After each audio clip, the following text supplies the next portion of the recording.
Bueno, estamos con Paco Bernabé, el azote de Óscar Puente en el Senado y, bueno, también todo el PSOE, podríamos decir, ¿no, Paco? Hola, Tante. Bueno, hacemos lo que podemos. La verdad es que el Grupo Popular en el Senado está trabajando duro. En la Comisión de Investigación del caso Coldo estamos peleando. Y bueno, pues uno hace lo que buenamente puede. Aunque cierto es que en estos últimos tiempos Óscar Puente se ha puesto un poquito nervioso cada vez que tiene que hablar conmigo. Eso es cierto. ¿Cómo se vive en el Senado una comisión de ese tipo? Hombre, se vive primero con mucha responsabilidad, porque nos la preparamos muy bien, investigamos mucho, estudiamos mucho y procuramos sacar a la luz en esos interrogatorios de la Comisión de Investigación pues todo lo que está ocurriendo. Pero claro, luego ten en cuenta que esto no es una cosa preestablecida de que cómo hablas, cómo preguntas. Lo único que sabes es que tienes 50 minutos para hablar tú y para que hable el interrogado. Y es un diálogo tenso muchas veces, como se pudo ver en mi último interrogatorio con Óscar Puente, en el que los nervios afloran. Ya, tú tienes a todo un ministro bueno de España, además un ministro chulote, como es el señor Puente, imagínate, y además amenazándome con el dedo, diciéndome que me iba a llevar a los juzgados y que si tenía miedo, que si esto y lo otro. No, no, bueno, hay que aguantar el tirón y decirle, no, no, miedo a lo mejor tienes tú. Y cuando me decía, ¿conoce usted a Jessica? ¿Y te acuerdas cómo se puso cuando le pregunté? Vamos a ver, yo solo digo una cosa. Yo no sé si Óscar Puente conoce o no conoce a Jessica Rodríguez García, la amante de Ábalos, que Ábalos enchufó en varias empresas públicas cobrando un sueldo público sin ir a trabajar en las empresas. Ábalos bien que le trabajaba en el ámbito privado. Pero lo que es cierto es que el rumor está en la calle y que cuando tú le preguntas a alguien si conoce a esa persona, basta con que digas que no. Y si le añado, ¿está usted seguro que no va a haber ningún vídeo, ninguna foto, ningún WhatsApp que diga nada? Pero me ha dicho, pues no, estoy muy tranquilo. Pero que cuando le haces esa segunda pregunta, saltara como saltó, hecho un basilisco, perdiendo los nervios, es que a lo mejor puede ser que lo que se oye en la calle sea cierto. A lo mejor puede ser que Oscar López también hubiese tenido una relación con Jessica. Yo no lo sé, pero cuando uno se puede estar nervioso, ¿por qué? Y claro, ¿cuál sería el problema, Tate? Si resulta que el ministro que tiene la obligación de investigar los escándalos de Ábalos con Jessica está ocultando que él también conocía a Jessica, imagínate qué escándalo tan colosal estamos hablando. Tendría que haberse abstenido, tendría que haberse apartado, tendría que haber designado a alguien que auditara esos supuestos casos de corrupción. Pero no, él ha seguido. Es más, ha dicho que estaba todo en orden, que no había que investigar nada, casi un comportamiento ejemplar el que según él hubo en las contrataciones. Por tanto, yo creo que aquí hay mucho más que investigar, y ya no solo de Ábalos y Jessica, sino también del papel de Puente. Y lo digo con todas las letras. Su misión como ministro era investigar los casos de corrupción que hubiese dejado Ábalos. Si no los investigas y aparte dices que es que no hay nada que investigar, tal vez es que estás ocultando, tapando, silenciando los delitos que se produjeron y las pruebas que los acreditan. Paco, yo te quería preguntar si tú personalmente crees, por lo que ves en el Senado y por lo que conoces a nivel político, el entorno mucho más cercano que cualquier otra persona, ¿este gobierno ha estado en algún momento a la altura de este país? Yo creo que ni el mismo día del discurso del debate de investidura de Pedro Sánchez en 2018, cuando habló de censura, estuvo a la altura. Os recuerdo que aquel día lo primero que dijo es que él presentaba la moción de censura para convocar inmediatamente elecciones, hace ya 7 años. Que iba a convocar elecciones, que era una moción instrumental para que los españoles hablaran en las urnas. Desde el primer momento en el que nos miente, como fue el de su propio debate inicial de investidura, yo creo que jamás ha estado Pedro Sánchez a la altura, no, ni él ni los suyos. O sea, él es el gran capo, él es el uno. En los WhatsApp de la Operación Coldo, la UCO, la Guardia Civil, ya lo tiene identificado como el uno. Y si él indudablemente era el que estaba auspiciando, fomentando, dando lugar a todos esos comportamientos tan deplorables que ahora estamos conociendo, yo creo claro que toda la organización en cascada, con Ábalos como mano derecha, va detrás. No, nunca han estado a la altura de lo que España necesita y exige. También estás hablando precisamente de eso, ¿no? De Sánchez y los suyos, de que era el uno, y eso ha quedado más que es un hecho fehaciente después de los últimos mensajes de Pedro Sánchez con José Luis Ábalos, en los que pone a todos los que eran sus varones a que era un burro. Verdaderamente los mensajes que estamos conociendo estos días son muy reveladores. Y no estamos hablando de mensajes que pongan de relieve comportamientos delictivos. A lo mejor lo conocemos pronto. Hoy solo estamos hablando de dos cuestiones. Una, ¿cómo es Sánchez? Es un déspota, es un tirano, es un sátrapa, es un tipo que a los propios, a sus varones, a sus presidentes autonómicos, los pone a caer de un burro, los pone a parir, simple y llanamente, porque no están de acuerdo con determinadas cosas que él pueda hacer o decir. Y a partir de ese momento ya lo siguiente es la relación que mantiene con Ábalos. Porque hemos visto mensajes de cuando Ábalos era el número 2 del PSOE, pero también Ábalos dejó de serlo en el año 2021. De los años 2022 y 2023, en los que según Sánchez ya no tenía nada que ver con Ábalos, y seguían manteniendo una relación constante. Ábalos seguía haciéndole gestiones políticas e incluso Sánchez hizo su particular versión del Luis Se Fuerte, del que tanto hemos oído hablar a los señores socialistas estos años, del famoso mensaje de Rajoy a Bárcenas en su día.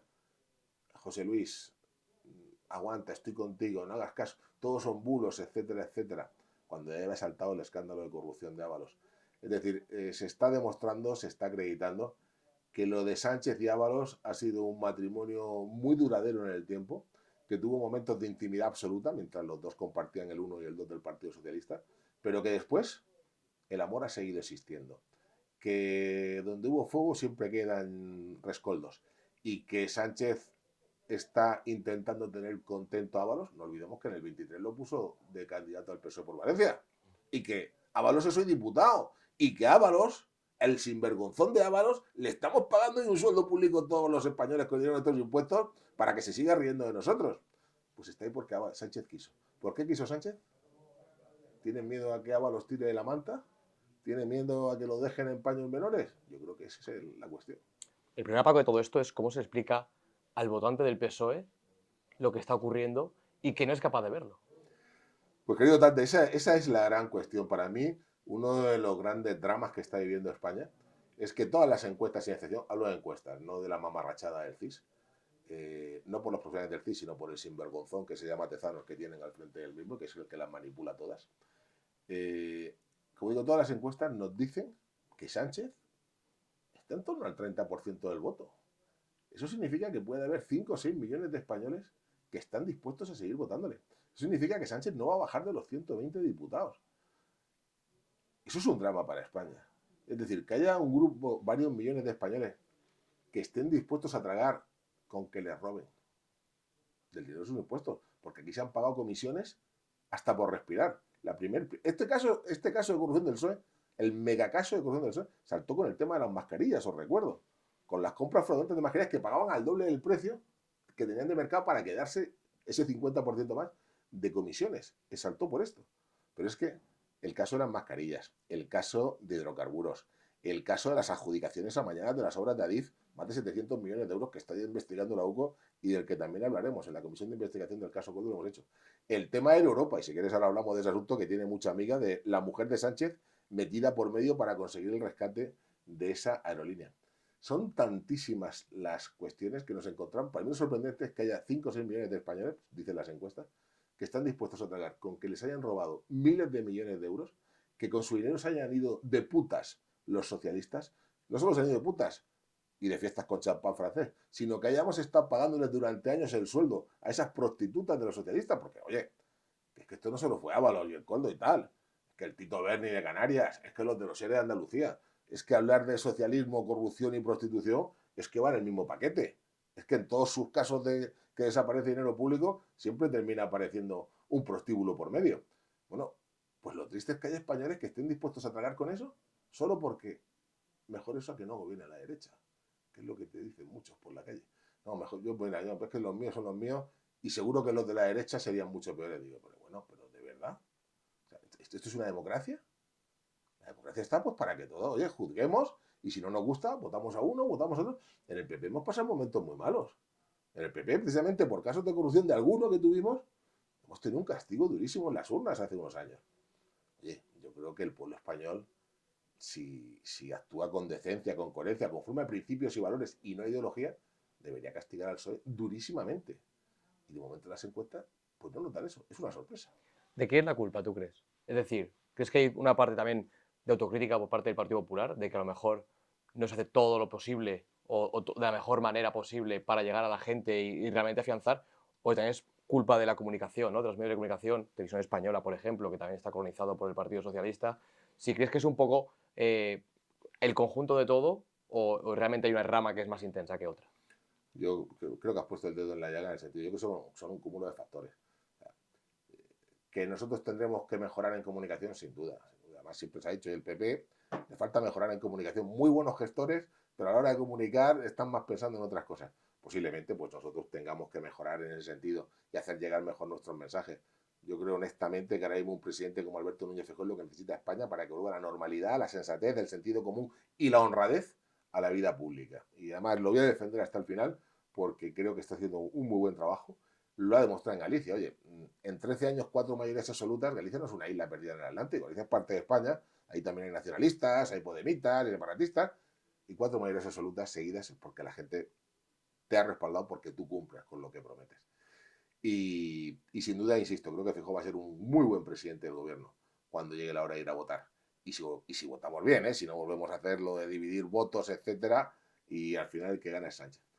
Pero que junto con nuestra mejora en lanzar nuestro mensaje o hacer mejores mensajes, que todo hay que reconocer y sin duda tenemos que mejorar, hay un hecho que es indudable, que es evidente. Parte del aborregamiento que vemos en una sustanciosa parte de la sociedad española, sin duda obedece a la manipulación que hay a través de los medios de comunicación que están colonizados por el Partido Socialista. Y por supuesto que Televisión Española es uno de ellos, el principal. Vamos, hasta se paga con dinero. Este supuesto es un sálvame de esos diarios, creo que hay ya un programa de estos del corazón, por Dios, ¿a dónde podíamos llegar? La televisión pública, que debería dar un servicio público, se dedica a esos menesteres. Pero si solo fuera Televisión Española estaríamos contentos.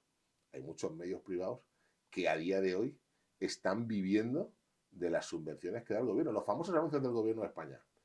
Desayuna, gobierno de España. Merienda, gobierno de España. Duerme la siesta, gobierno de España. Se está encubriendo con publicidad institucional del gobierno de España, publicidad que muchas veces, como estoy viendo, son mensajes absolutamente pueriles, el sostener a muchos medios de comunicación privados que, desde luego, no voy a decir que se hayan vendido, pero sí, desde luego, que se han rendido a los pies del señor Sánchez, porque no es de recibo ver lo que determinados tertulianos están haciendo, diciendo. Hablábamos tú y yo hace un rato fuera de cámara, con el tema de los mensajes que están saliendo entre Sánchez y Ábalos. En la tertulia de Televisión Española, en lugar de poner el dedo en la llaga en el Luis sé fuerte, en cómo Ábalos y Sánchez han seguido manteniendo relación, cómo han seguido trabajando juntos y cómo Sánchez le da ánimos ante el calvario judicial que está viviendo, decían los tertulianos de Televisión Española que cómo era posible que se hubiesen filtrado esos mensajes, que eran de la vida privada de estos señores, que eso no debería pasar nunca. Hay que tener muy poca vergüenza, hay que tener mucha jeta, hay que poner mucho el cazo para que alguien que se diga periodista y que se supone que ha jurado defender la verdad frente a los poderosos, diga esas cosas. Pues eso lo hemos visto en los informativos de Televisión Española, solo a cambio de un sueldo, lamentable. De hecho, son los mismos que celebraban cuando se filtraron los mensajes de Miguel Ángel Rodríguez. Efectivamente, lo acabas de decir. Cuando el caso Bárcenas sí que se podía sacar esos mensajes. Cuando el tema del novio de Ayuso sí que se podía decir esos mensajes. Ahora, si tocamos al dios Sol, si tocamos al faraón de Egipcio reencarnado en Pedro Sánchez, no se puede abrir la boca. Hay que tener un poquito más de dignidad, un poquito más de decencia y ser menos sinvergüenza. Paco, mucha gente igual no lo sabe, pero es que los tentáculos de Sánchez llegan incluso pues, al Senado, ¿no? Y es que me comentabas antes que había hasta 25 leyes que estaban bloqueadas por Armengol en el Congreso, que ya únicamente pues, estaban ya aprobadas y había que tramitarlas en el Congreso, y no han llegado. ¿Cómo es posible eso? Pues mira, el problema que estamos viendo con Sánchez es que está traspasando todas las líneas rojas que durante más de 40 años de democracia se habían respetado en este país. Es un tipo sin ningún tipo de límites. Y da la casualidad de que cuando se aprobaron los reglamentos del Congreso y del Senado, cuando empieza la democracia en España en el 78, pues establece que cuando el Congreso envía leyes al Senado tenemos unos plazos para tramitarlas, máximo 2 meses, y vuelven al Congreso si hay hecho algún cambio, etc. Pero cuando se fijó el reglamento a la inversa, que era el Senado el que enviaba las leyes al Congreso, pues no se puso ningún plazo, en el sentido de que se consideraba, bueno, lo aprueban los representantes de la soberanía popular, los senadores, pues el Congreso lo recibe, lo tramitan como siempre. Año y medio ya, Tate, año y medio, aprobando leyes en el Senado, hasta 25, que se niega a tramitar. Tramitar no es aprobar, tramitar es que se debata y que después se vote. Oye, se han aprobado, pues la han aprobado la mayoría. ¿Se vota en contra? Bueno, pues no están aprobadas.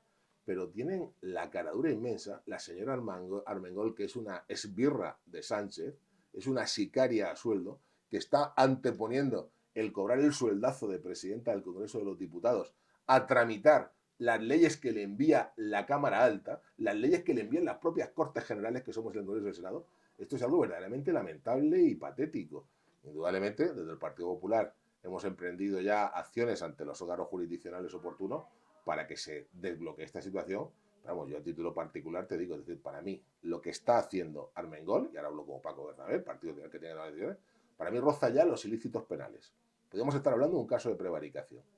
Esto es inasumible desde cualquier punto de vista jurídico. Hablo como abogado, doy mi opinión a título particular.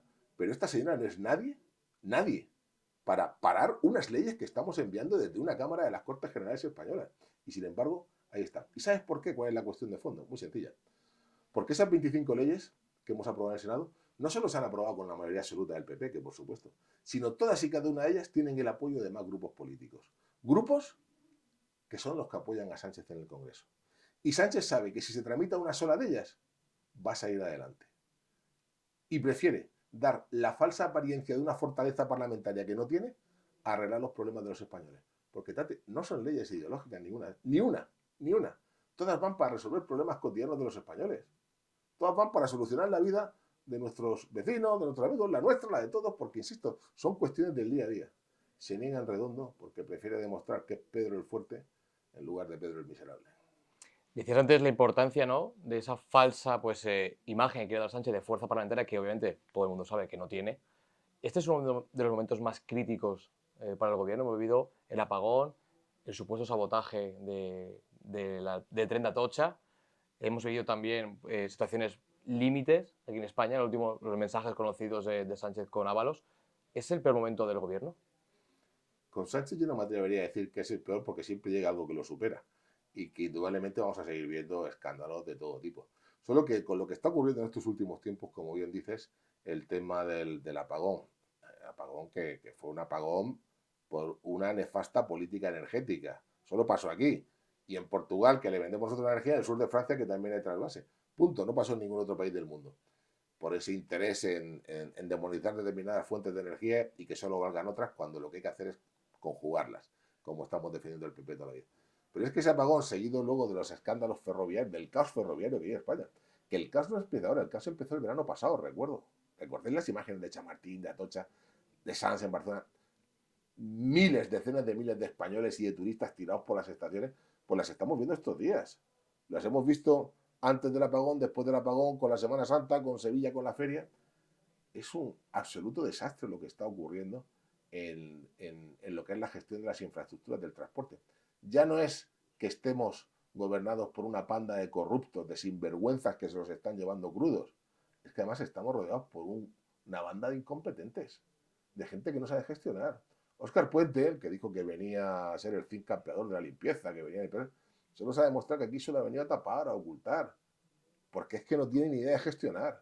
Se está cargando la mejor red de ferrocarriles que había en Europa. Cuando Rajoy gobernaba, ¿cómo funcionaba? Lo sabes, Tate. Te devolvían el dinero si llegaba el AVE 5 minutos tarde. Te devolvían el dinero del billete. ¿Sabes ahora en cuánto ha puesto Óscar Puente? Óscar Puente Sánchez. ¿Cuándo te devuelven el dinero? Si llega hora y media tarde.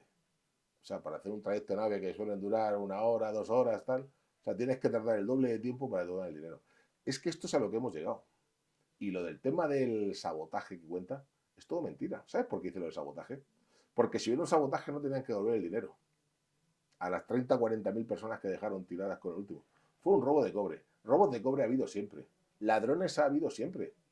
Y la Guardia Civil lo lleva diciendo por activa y pasiva. Esto es un robo de cobre. Creo que fueron 50 y 70 mil, no me acuerdo. Sí, algo así. Una cosa mínima. Que en circunstancias normales, con una ADIF, con una Renfe bien preparadas, eso en minutos está resuelto. Pero el problema es que han convertido en un caos todo lo que es la gestión del sistema ferroviario.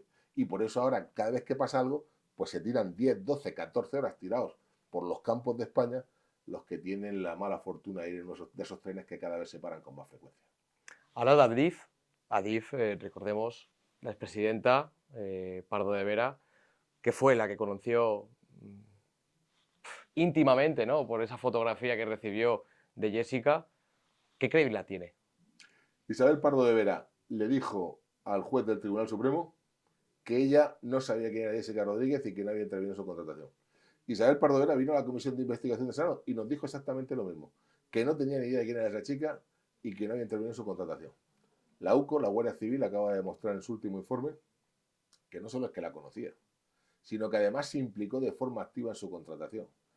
Koldo le envió a Pardo de Vera el currículum de la señorita Jessica y una foto para que le identificara, la famosa foto en la que Jessica se anunciaba en un catálogo de prostitutas. Esa en la que salían paños menores con transparencias.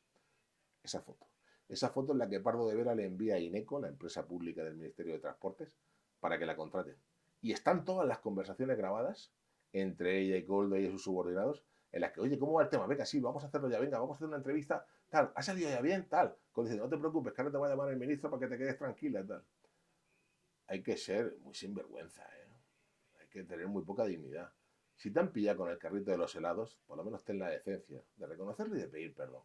Pero que le hayas mentido a un juez del Supremo, que le hayas mentido a una comisión de investigación, que también es un delito, pues mira, ahora vas a tener que pagar no por uno, sino por 3 delitos.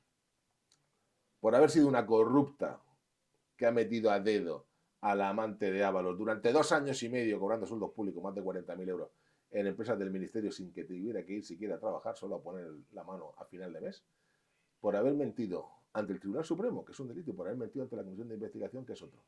Y que lo pague con todas las consecuencias, porque a los sinvergüenzas hay que perseguirlos. Y las cárceles están para ello. Y el problema también lo que decíamos antes, la reputación que queda para DIF después de esto. Yo creo que Cádiz ha perdido ya la reputación que tenía. Y yo hablo siempre con mucho respeto a DIF, porque he sido consejero de Fomento en Murcia, he sido delegado del gobierno, conozco esa casa, sé que está llena de magníficos ingenieros, de grandísimos profesionales que trabajan muy bien, pero el problema es que de que llegó Sánchez, las cúpulas de mando de Adif, si es que son la cueva de Alibaba y los 40 ladrones. Es que Isabel Pardo de Vera está imputada y lo, como te digo, lo que viene. Pero es que Ángel Contreras, quien la sustituyó, está hasta las trancas en las adjudicaciones amañadas que está investigando la UCO ahora de los 700 millones de euros de tal. Ángel Contreras está en los audios de las conversaciones de Goldo con los empresarios que se adjudicaban obras. O sea, es que no pueden poner a nadie honrado. O la pregunta es que no queda ningún socialista honrado en España, porque desde luego vaya desfile, vaya pasarela Cibeles de sinvergüenzas que tenemos en la vida pública española, todos con el carnet del PSOE. Además, parece que todo lo que toca el que era el número 2 del PSOE, que no olvidemos que es José Luis Ábalos, se pudre, ¿no? Hemos hablado de Adif, Paradores, lo mismo. Pues en Paradores, como todos sabemos, eh, tenemos ahí el caso del Parador de Teruel, donde en plena pandemia este señor montó una fiesta a la que mandó traer una furgoneta cargada de putas de Valencia porque las de Teruel decía que eran feas y no le gustaba. Destrozó la habitación, bueno, más hizo hasta guarradas ahí en la habitación con la juerga esta que montó y decían que no había hecho nada. Hay rumores de que puede haber más cosas de estas del señor Ábalos. Y además, estando en el Parador de Teruel, con la que hoy es la ministra portavoz, la señora Alegría, que entonces era delegada del gobierno de Aragón. Bueno, indudablemente van a pasar todos por la comisión de investigación del caso Koldo en el Senado. Llamamos caso Koldo porque en su día esto empezó con el caso Koldo de las mascarillas. Luego se ha visto que las ramificaciones de la trama corrupta del PSOE, que es como habría que llamarla, son tantas, mojaban en tantas salsas, que es imposible parar en uno solo. Pero que indudablemente lo de Paradores, y nos llegan rumores y nos llegan informaciones, se reproducía con cierta asiduidad cada vez que Ávaros I el Conquistador salía de sus dominios madrileños. El hombre era aficionado a la caza a la caza de este tipo, vamos a dejarlo ahí, de señoritas de vida alegre. Paco, también hemos hablado por encima, pero ahora vamos a hablar un poquito más a fondo del hermano de Pedro Sánchez y de la mujer. Es que al final es complicado mantener un gobierno cuando tanto ruido y tan cercano te cerca. Efectivamente, Tate. Vamos a ver, es que tenemos la hermana perdón, el hermano y la mujer, pero ya hemos hablado de Ábalos, era su mano derecha, era su hombre de confianza. Tenemos al fiscal general del Estado, la persona que debía ser el máximo garante en el cumplimiento de la ley en España, también imputado, persona de su absoluta confianza. E indudablemente pues tenemos a la señora con la que se acuesta todas las noches y al hijo de sus padres, que es su hermano. la reflexión primera que lanzo. Precisamente por esto es por lo que yo estoy convencido que Sánchez, bajo ningún concepto, va a adelantar ninguna elecciones. Que Sánchez no va a ceder jamás porque sabe que el día que pierda la Moncloa, pierde el blindaje que le da la presidencia del gobierno. Si Sánchez pierde esa capacidad de acción que tiene un presidente del gobierno, de influir, de presionar, Sánchez, el día que sea un simple diputado, estoy convencido, va a ser el primero que haga la pasarela civiles que hacíamos antes de los imputados. Estoy absolutamente convencido. Porque, vamos a ver, ¿cómo se come lo de tu hermano? Que estando en San Petersburgo diga que es que buscó por Google, que Un buscó Airbnb. que había una plaza en un La conservatorio oferta de trabajo, sí. y resulta que antes siquiera de presentar la oferta ya tenía la casa en Badajoz. A ver, que era la casa antes de presentar la oferta. Y que ya todo lo que hemos sabido después, bueno, es que estoy de cachondeo, el interrogatorio que le hizo el juez. Oiga, ¿y usted cuál es su trabajo? Bueno, pues yo era el director de la oficina de arte escénica. ¿Ya qué hacía usted? Pues yo, pues, dirigir la arte escénica. ¿Y eso en qué consistía? Bueno, pues eso, arte escénica. ¿Y su oficina dónde estaba? Ah, oficina. Pues por allí, pero ¿en qué sitio? ¿En qué dirección? Bueno, no sabría decirle porque yo me reunía con mucha gente ya, pero tenía usted una mesa, un despacho. Bueno, es que era como las películas de los hermanos Marx. Era de verdad el diálogo más absurdo que he visto en mi vida. Que por lo menos, ya que es un sinvergüenza, por lo menos prepárate unas cuantas mentiras para que la gente se... Ni eso, ni eso. Estaban tan convencidos de su impunidad, de que eran intocables, que es que les daba igual esta gente. Pero para mí ya donde el tema llega al colapso absoluto es con su mujer. Con la señora con la que está casado. Con la madre de sus hijas y que está ahora mismo imputada por 5 delitos distintos. 5 por el tema de la famosa cátedra. La cátedra que le monta. Es la única cátedra de España dirigida por una persona que no es que no sea catedrática, sino que no es ni licenciada universitaria, punto uno, que es una cátedra que le montan directamente a ella por ser la mujer del presidente, y en la que ella se dedicaba a gestionar bienes públicos para conseguir ingresos privados. Para que todo el mundo vea. La infraestructura de una universidad puesta a tu servicio para que todo lo que ingreses te lo quedes tú. Eso es bueno, eso aparte de una chorizada, es un escándalo. Como la copa de un pino. Y en la que incluso tu marido te pone a una asesora de la Moncloa que paga los lucros de secretaria particular para que tú te infles los bolsillos.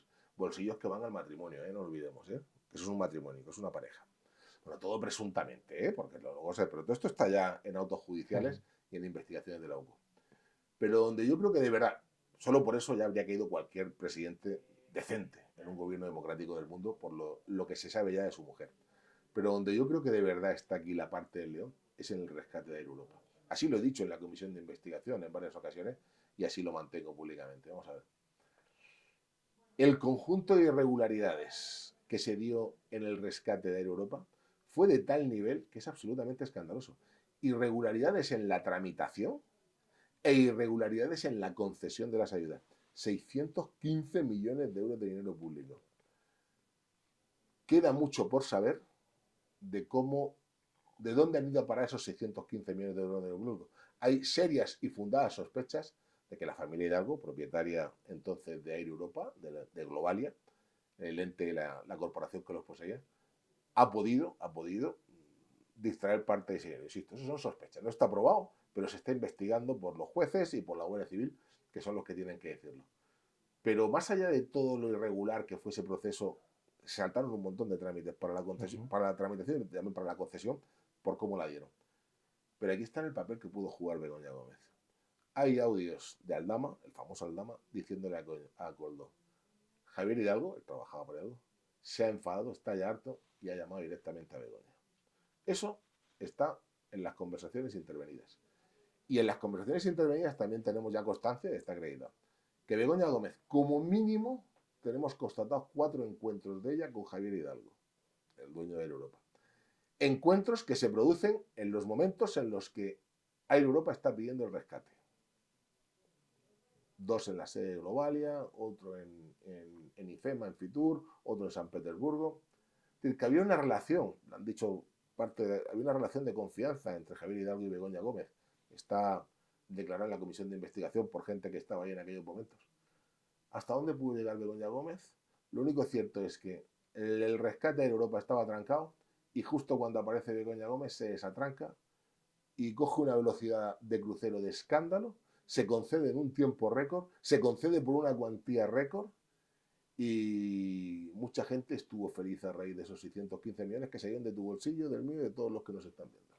¿Sánchez es capaz de dejar tirado a su hermano o a su mujer con tal de seguir gobernando? Yo creo que no hay español que no crea que Sánchez es capaz de todo con tal de no salvar su pellejo. Yo no sé cuáles son sus intimidades, ni indudablemente me importan, ni me meto ahí, pero que este tipo es capaz de todo. ¿Recuerdas el yo estoy bien? Yo estoy bien. Al rey tirándole barro, tirándole cañas, el rey se queda allí, el presidente Mazón se queda allí, y el que sale corriendo es el señor Sánchez, dejando al jefe del Estado ahí tirado, ¿eh? Como un cobarde. El galgo de Paiporta, el valiente de Paiporta, y luego el yo estoy bien. ¿Tú estás bien? Tú lo que tienes es una cara que te la pisas. Claro, es que no olvidemos que Sánchez era el que presumía de voy a gobernar para el pueblo, voy a estar en la calle y políticas de la calle. Y Sánchez a día de hoy no puede pisar la calle, es la realidad. Fíjate que la semana pasada ha sido la Feria de Sevilla, estuve hablando con mi amigo José Luis Sanz, alcalde de Sevilla, hace muy poquito, recién terminada la feria, y me dijo, ha sido la primera vez en la historia de la Feria de Sevilla, que lleva más de un siglo, que no ha venido un ministro del gobierno de España. Fíjate lo que te digo. Ni María Jesús Montero, que es de allí, que es la no se atreven a pisar la calle, le tienen pavor a la calle. Vemos las manifestaciones espontáneas de la gente, no son en fiestas populares, en acontecimientos deportivos. Los gritos de Pedro Sánchez, hijo de puta, eso no me lo estoy inventando yo. Es lo que quinta a la gente en la calle. Yo no soy partidario de los insultos personales, ¿eh? Pero eso es lo que estamos viendo. O sea, yo soy partidario de calificar como un sinvergüenza al que lo es. Pero meterse con la familia, con la madre, eso me parece fuera de lugar. Pero la gente lo está haciendo en la calle. Le tienen pavor a salir. Se lo dijo Feijóo en el último debate cuando la pagó. Señor Sánchez, le hago una propuesta. Salgamos usted y yo de aquí ahora saliendo dando un paseo por el Congreso de los Diputados. Por aquí, por la calle de San Carrera San Jerónimo. Vamos a ver qué es lo que nos dice la gente uno y a otro. Y si hay problemas, no se preocupe. Puede hacer usted como hizo cuando el rey, salir corriendo. No se atreve a pisar la calle. Solo actos cerrados, actos organizados de su partido, con 200 guardaespaldas que impiden que se acerque el pueblo. Pero yo creo que el pueblo español está ya harto, sinceramente. Esos 5 o 6 millones de personas que deciden votarlo, pues lo votarán, pero somos 47, 48 millones ya de españoles, ¿eh? Afortunadamente yo creo que hay una gran mayoría que ha decidido ya que ha llegado el momento que esto se termine. Yo personalmente creo que Sánchez es un cadáver político y que solo nos queda poner la fecha del entierro. ¿Cuándo? El día que los españoles vayamos a votar. ¿Por dónde puede caer Sánchez? ¿Por la parte de los presupuestos quizá, de que no tenga presupuestos aprobados ni presentados tan siquiera porque sabe que no los va a sacar? ¿O por la parte de las imputaciones y todo el vínculo familiar que está ahora mismo pues, contra las cuerdas? Yo creo que la gente lo va a castigar por la corrupción y por ser un mentiroso compulsivo. El tema de los presupuestos, en la calle la gente no entiende, lo digo sinceramente. O sea, va a ser la primera vez, creo que vamos, yo soy de los que creen que vamos a votar la legislatura por una razón muy sencilla, porque sus socios separatistas no lo van a dejar caer. Ellos saben que el día que haya elecciones Sánchez se va y que va a entrar un gobierno liderado por Alberto Núñez Feijóo y que se les acaba el chollo. A ellos les interesa un Sánchez cuanto más débil mejor, porque le van a seguir sacando cosas para continuar destrozando España. Que ese es otro debate y si quiere podemos hablar otro día de todos los disparates que se están haciendo para romper la unidad de nuestro país. Pero yo creo que ya ha calado en el imaginario colectivo de la gente, uno, que Sánchez es un mentiroso, que es un tipo que no es de fiar, que es un tipo que solo vela por su interés y que le da igual romper su palabra, lo que ha prometido o lo que sea. Y sobre todo el tema de la corrupción, a la gente sí que le llega que todo esto, vamos, es que esto apesta. Sánchez es el que le decía a Rajoy, la primera obligación de un presidente es presentar los presupuestos. Y si no los hace, lo que tiene que hacer es convocar elecciones o irse a su casa. Porque gobernar no es vivir en la Moncloa. Palabra de Sánchez, ¿eh? No me lo estoy inventando, estoy reproduciendo. Y ahora, pues fíjate, llevamos ya 2 años y pico de legislatura. Los presupuestos que tenemos vigentes se aprobaron en 2022, en la anterior legislatura, y esto no tiene visos de que vayamos a tener presupuestos. De la misma forma que también te digo, para mí no hay visos de que tenga previsto convocar elecciones a corto plazo. No, yo creo que al final no le compensa tampoco a él. Es decir, ahora mismo convocar elecciones en el momento en el que está seguramente será la peor decisión que pueda tomar. Hombre, si las encuestas que hace Tezanos en el CIF fueran ciertas, yo las convocaba ya. Está a 2 putas más, 2 escándalos más de mayoría absoluta, según las encuestas del señor Tezanos. Si tenemos un poquito, si te creyeras lo que dice este tipo, pues convocarías, porque, bueno, ibas a ganar de calle. ¿Por qué no convocas? Porque sabes que son todo mentiras y que el día que convoques te vas a ir a la calle. Claro, es que es lo que hablábamos antes, es que el gobierno, ¿no? Que Sánchez personalmente haya colonizado todas las instituciones públicas y, por ejemplo, el CIS de Tezanos, quitar esa credibilidad, manchar la reputación de todas estas instituciones, va a ser difícil de revertir. No sé si el Partido Popular, el día que gobierne, se puede plantear revertir todo lo que está ahora mismo corrompido, podríamos decir. No solo es que nos lo hayamos planteado, es que Feijóo ha hecho una promesa solemne. La ha hecho a los españoles, nos la hace a nosotros cada vez que tenemos una reunión interna. Su primera decisión, la primera de todas, no va a ser nombrar ministros. Va a ser revertir, anular, revocar todas las leyes de Sánchez. Todas. Todas las que han destrozado España. Todas las de las sinvergonzonerías. Todas las de los peajes que le ha pagado a los separatistas. Todas las de inmunidad, impunidad. Todas las de tipo ideológico, sectario, que han generado conflictos donde nunca los hemos tenido los españoles. Vamos, si los españoles somos un pueblo, de verdad, pues cualquiera que viene al extranjero dice que en España da gusto vivir. Somos gente abierta, somos gente franca. Cada uno tendrá sus ideas. Uno será el Madrid, otro será el Barça. Uno será el PP, otro será el PSOE. Pero en España nunca había pasado que existiera la crispación que existe actualmente. Y todo esto tiene los nombres y apellidos de Pedro Sánchez Pérez Castejón, que es como se llama este señor. Y por eso lo primero que hay que hacer es eliminarlo, todo lo que ha sido su obra, para que en España vuelva a la normalidad, la sensatez. Tú sabes lo que hacían los romanos, cuál era la peor condena que en la antigua Roma se podía hacer a alguien a la que se consideraba indigno de un cargo. La condena a la damnatio memoriae, que consiste es la condena a eliminarte de la memoria.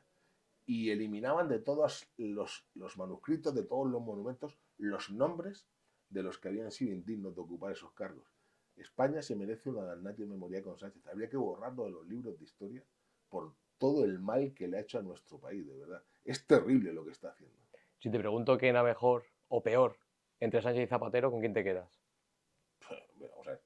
O sea, sin duda alguna te diría en circunstancias normales Zapatero.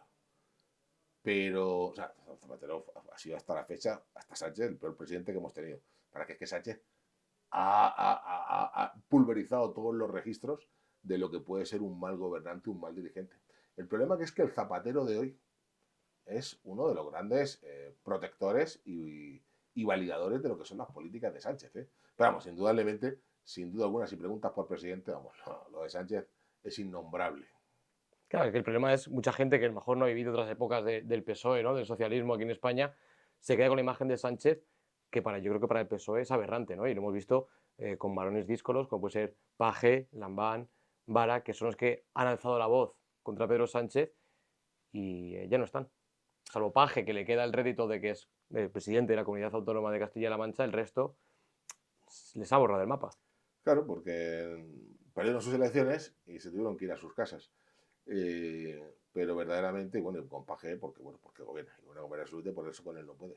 Pero todo el que ha alzado la voz contra Sánchez, todo el que ha llamado a recuperar las esencias del socialismo, que no son esencias del socialismo, es que estábamos hablando de esencias de la democracia. En España nadie se había planteado jamás, nadie, gobernar con los asesinos de ETA, hasta que llegó Sánchez. En España nadie se había planteado jamás dar un indulto y una amnistía a unos golpistas, hasta que llegó Sánchez. En España nadie se había planteado jamás tragar con infinidad de leyes ideológicas como todas estas del feminismo, del traer impuestas por Podemos, que las propias feministas del PSOE están diciendo que son una aberración. Nadie. Es generar perfectamente conflicto y división entre los españoles.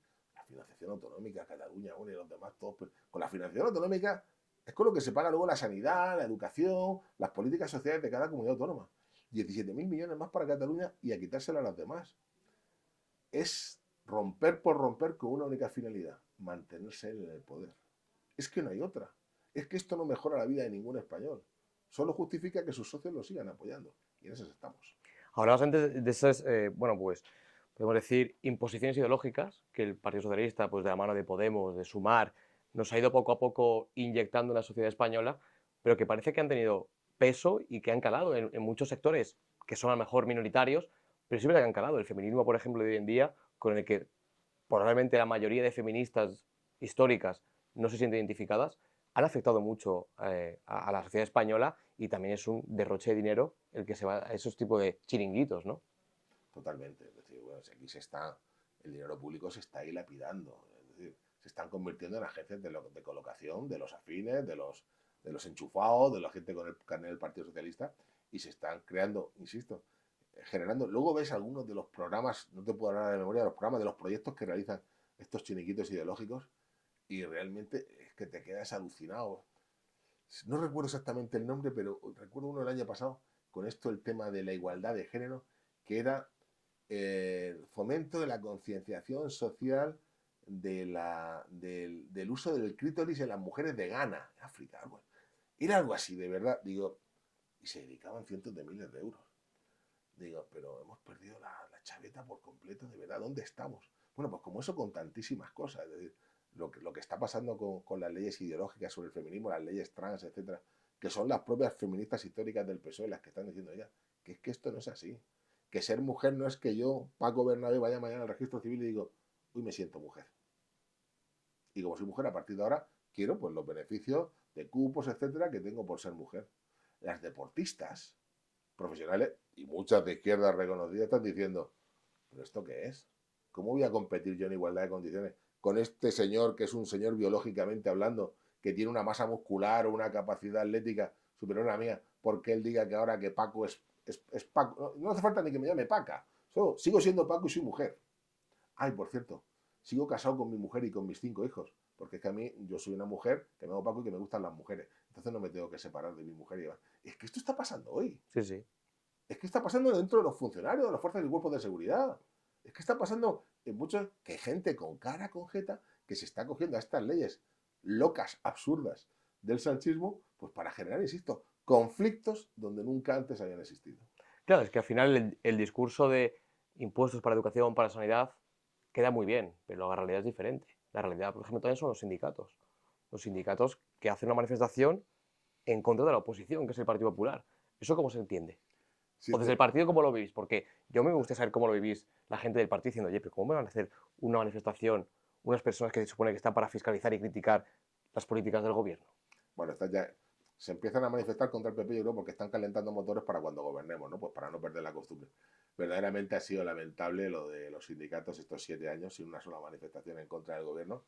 Eso sí, las cuentas de las marisquerías creo que han ido de lujo, con las subvenciones públicas que cobran, porque desde luego facturas se han pagado unas cuantas y las hemos visto todas publicadas en los medios de comunicación. Verdaderamente es una política de lamer las poltronas del gobierno lamentable la que han tenido los dos grandes sindicatos que hay en este país y por supuesto el resto de láteres que comulgan con las políticas ideológicas de la izquierda. Pero yo creo que es que ellos mismos han quedado retratados ante la gente. Es decir, hoy los sindicatos están ya muy desprestigiados por muchas razones. Igual que también te digo la política, ¿eh? También que la clase política estamos desprestigiados también muchas razones y con mucho enfado de mucha gente con, con acierto.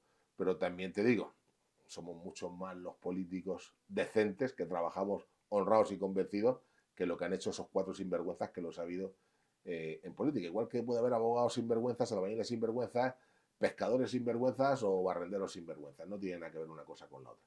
Pero es verdad que por la repercusión pública sí que la hemos tenido. Y en el caso de los sindicatos, yo no, por supuesto, meto en el mismo saco a todos esos sindicalistas históricos de buena fe que han creído en la defensa de los derechos de los trabajadores, que hay que hacerlo. Pero que desde luego tienen unos cuadros dirigentes que se han plegado por completo. Vamos, han doblado la rodilla hasta la punta del pie para que Sánchez esté contento. Eso no hay nada más que verlo, como lo aplaude cada vez que va a sus congresos. Parece que están viendo al Mesías Redentor que acaba de llegar a la tierra para saludar aquí a las fuerzas del síndico. Paco, y si hablamos de inmigración, eh, muchas veces parece que el Partido Popular, o lo que parece la gente que dice en la calle, que parece que lo quiere coger un poco con pinzas, pero realmente el discurso del Partido Popular en inmigración dista bastante de lo que está proponiendo el Partido Socialista. Nosotros es que siempre hemos defendido que se aplique la ley de extranjería rajatabla. Si es que aplicando nuestra ley de extranjería no existirían estos problemas. Te voy a poner un ejemplo muy concreto. En el año 2017 yo era delegado del Gobierno de España en la región de Murcia. Estaba vigente la ley de extranjería que aprobó el PP, que es la misma que sigue hoy vigente. Nos llegó una avalancha, una invasión, así la califica entonces. 100 pateras salieron de las costas de Argelia, dirigiéndose todas hacia la costa de Cartagena. 1000 personas venían, todas de golpe. Pues montamos una operación, cuando vimos que aquello se montaba, porque claro, con los satélites lo puedes controlar, movilicé a la Armada, a la Guardia Civil del Mar, a Salvamento Marítimo, a todas las fuerzas y cuerpos de seguridad. ¿Y sabes lo que hicimos? Salir a por ellas. Y saqué a la Armada, a la Guardia Civil del Mar, a todos, y vamos a por ellas. Primera medida que conseguimos. De las 100 pateras, 40 se dieron la vuelta, 400 problemas menos. 600 pateristas cogidos en alta mar. ¿Qué hicimos? Aplicar la ley de extranjería. Uno a uno, con todos sus derechos, con juez, con abogado, con guardias civiles, con la Cruz Roja, atendiéndolos, por supuesto, como los seres humanos que son.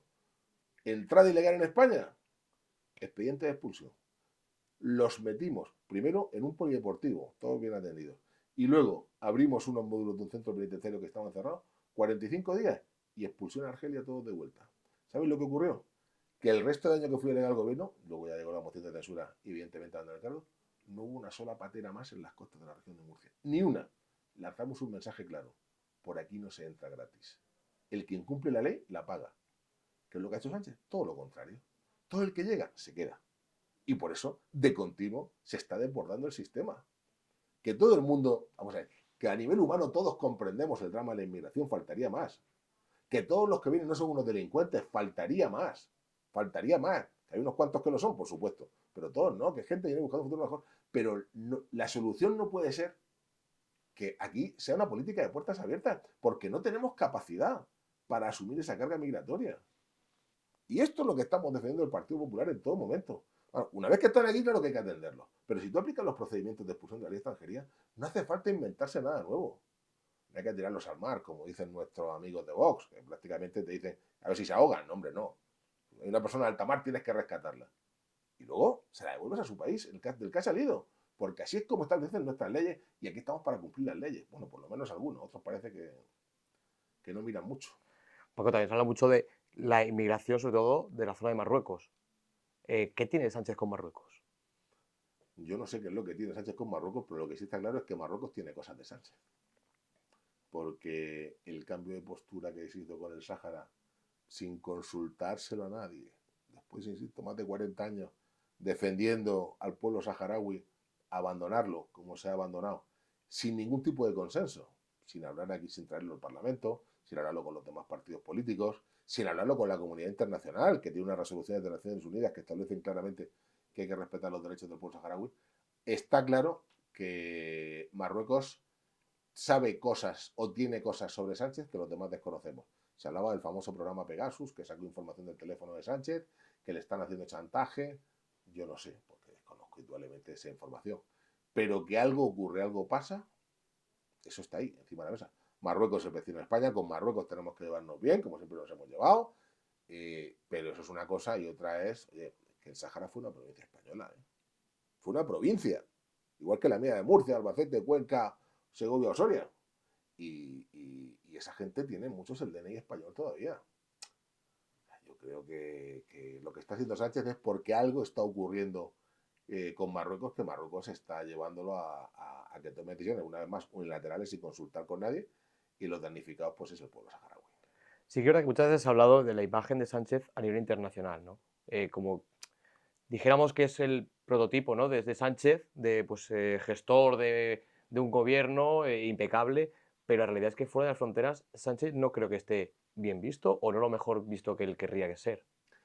Yo no estoy en el Parlamento Europeo, no conozco lo que pasa allí más allá de lo que me cuentan, pero sí me dicen que Pedro Sánchez ha pasado de ser Peter the Handsome, Pedro el guapo, a Peter the Liar, Pedro el mentiroso. Así es ya como se le conoce en Bruselas. En estos 7 años, claro, llegaba impecable, hablaba bien inglés, pues total, y el tipo convencía. Pero claro, igual que aquí ha convencido a mucha gente, ha engañado a mucha gente durante mucho tiempo. Pero al final, como decía Abraham Lincoln, no puedes engañar a todo el mundo todo el tiempo. Y ya cuando empiezan a pillarte con mentiras, cuando empiezan a pillarte con tus engaños, pues ya los apelativos pasan de ser el guapo al mentiroso. E indudablemente, pues la imagen de Sánchez es la que es. Vamos a recordar aquella anécdota, bueno, aquello que nos vendieron como el primer encuentro planetario de Sánchez con Joe Biden, el presidente de Estados Unidos, que salía a saludarlo por un pasillo y el otro decía, este tipo quién es, lo miraba así, 27 segundos y lo vendieron como el encuentro entre los dos presidentes. Bueno, qué decirte de Trump, ¿no? Bueno, yo no soy pro Trump, ¿eh? Yo creo que que no soy tampoco muy amigo de las políticas que está adoptando Trump y que tanto nos perjudican a los españoles. Pero eso es una cosa, y otra cosa es que con el presidente de la primera potencia del mundo tú no tengas que intentar llevarte bien y tener una relación cordial, que son los Estados Unidos de América, que no es una república bananera. Bueno, pues con Sánchez ya sabemos que esto es imposible. Esto lo empezó Zapatero. ¿Te acuerdas cuando aquel desfile de las Fuerzas Armadas que pasaron las banderas de todos los países amigos de España cuando pasaban a los Estados Unidos? Zapatero se sentó. Los americanos no olvidan, y son la democracia más antigua del planeta. Ahí no miran colores, allí miran enemigos de su país. Ellos saben que los socialistas de España son enemigos de Estados Unidos. Paco, volviendo a España, te quería preguntar por el Valle de los Caídos. Es algo que también la gente ha hablado mucho, ha estado en la calle, es un debate abierto, es algo también que se ha hecho público siempre. No sé a ti qué te parece lo que está pasando con el Valle de los Caídos. Yo realmente no tengo una, te lo digo verdad, no tengo una opinión muy formada a este respecto, en el sentido de que para mí genera sentimientos un tanto pues, contradictorios. Yo todo lo que sean lugares de culto, lugares sacros, etcétera, yo soy partidario de dejarlos. Yo respeto todos los credos, respeto todas las religiones, yo soy católico y creo que el Estado no debe meterse en esas cuestiones con carácter general. Cierto es que el Valle de los Caídos tiene, por otro lado, otra simbología derivada de la guerra civil que honestamente creo que los españoles habíamos superado ya hasta que llegó Sánchez. Sánchez es el que está, empezó Zapatero, desenterrando las dos Españas, el que está desenterrando odios viscerales que hace ya un siglo que se produjeron y los enfrentamientos. Yo lo veo más como una operación política de Sánchez para seguir generando ese enfrentamiento, esa tensión, en lugar de dejar algo que está ya hay mucho tiempo, porque mira, que honestamente creo que no es una cuestión que de verdad le preocupa a los españoles. Los españoles yo creo que tienen otros problemas, más allá de saber qué es lo que pasa con el Valle de los Caídos, que además es una titularidad de la Iglesia, y a los españoles les preocupa más de luego la corrupción y les preocupa el no llegar a fin de mes, el problema de la vivienda, la inflación, el coste de la energía. Estos son los problemas de los que un gobernante se debería preocupar más en lugar de si tira o no tira una cruz. Quiero hablar también de vivienda, porque creo que es un problema que afecta también a la gente joven. Creo que la vivienda es algo que está en boca de todos. Y lo que sí que es verdad, que bueno, Sánchez ha prometido cientos de miles de viviendas que va a construir y la realidad dista mucho, ¿no? La primera promesa de Sánchez fue de 184.000 viviendas. Luego la ha ido cambiando, una vez de 50.000, 200.000, 70.000, pero no ha hecho ni una. ¿Tú sabes cuál es el ministerio de todos de los 22 ministerios que tiene Sánchez? 22 o 23, ya ni me acuerdo, hemos perdido la cuenta. Que tiene el gobierno de España, el ministerio que menos ha cumplido la ejecución presupuestaria, es decir, el dinero que te adjudican a ti para gastar, el ministerio que menos ha cumplido con su grado de ejecución presupuestaria, el de vivienda en el año 2024. Un 33%. Del dinero que tenía para hacer viviendas en España, 2/3 partes no se ha gastado. Eso es lo que le preocupa. Es el ministerio que menos ejecuta fondos de todos los que hay. Eso es lo que le preocupa a Sánchez. Volvemos nuevamente a las políticas ideológicas. Es decir, cuando tú lo que haces es eh, proteger a los ocupas en lugar de a los propietarios, cargando del derecho a la propiedad privada, la gente hace pues que no quiera arriesgar sus casas a que se le meta un ocupa, se la destroce, no le pague, etcétera. Lo cual hace que haya menos viviendas en alquiler y que suban los precios. Cuando tú lo que haces es regular los alquileres, diciendo, este es el precio que hay que pagar, pues lo que también hay mucha gente que dice, pues para cobrar esto, pues no me interesa, no me sale a rentar, y si además se me mete un ocupa, pues no la saco mi casa al alquiler. Lo que hace es, las pocas que hay, incrementan todavía más los precios. Cuando te dedicas a hacer todas esas cuestiones, es decir, que la solución al problema de la vivienda la tiene que hacer la administración pública, falso. En España, y estos son datos de Instituto Nacional de Estadística, hacen falta 200.000 viviendas nuevas cada año. Se crean 200.000 familias en España anualmente. 200.000 parejas deciden crear un hogar. Se están construyendo 60.000 casas de media.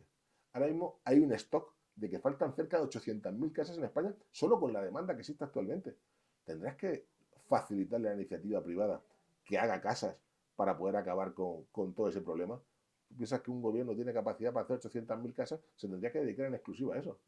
Hay que ayudar a la empresa privada y no demonizarla, que es lo que estamos defendiendo el Partido Popular. El presidente Feijóo presentó su plan de vivienda hace unos meses. Es una de las leyes que hemos tramitado y aprobado en el Senado, con muchos apoyos políticos, por cierto, y que Sánchez tiene bloqueada en el Congreso. El problema de la vivienda no es algo que se pueda solucionar de un día para otro, porque hacer una casa lleva su tiempo. Pero sí podemos adoptar muchas medidas que hagan, uno, que los propietarios dejen de tener miedo a los ocupas. Una de nuestras leyes que está bloqueada es la del desalojo expreso en 24 horas. Y Sánchez la tiene bloqueada, no quiere que eso se produzca.